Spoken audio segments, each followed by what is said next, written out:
A process to help the body rejuvenate, slow the aging process, is to explore the idea that your body has creative energy.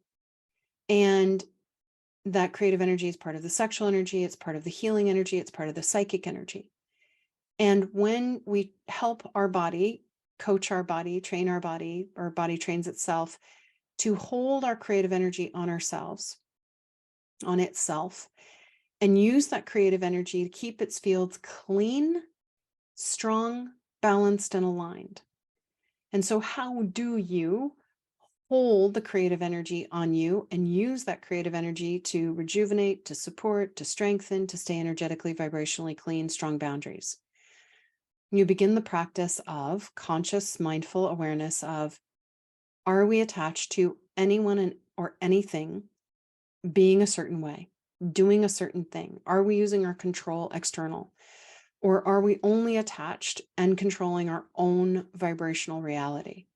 And so maybe every single day you say to your body, what would it feel like to be only attached and controlling your own vibration within your own divine cosmic loop and within your own energetic fields? And redivert all of your creative energy off of everyone and everything and back to yourself, and use your creative energy to heal you, to balance you, to stabilize you, to keep your fields clean and vibrant and harmonic, to keep holding your energy in a harmonic realm, only attached and controlling your own vibration. And so you're just proposing that to your body, seeding that concept. And then the body keeps lifting its attachment every single day off of everyone and everything, all of its control off of everyone and everything, and then being able to control the vibration that flows within.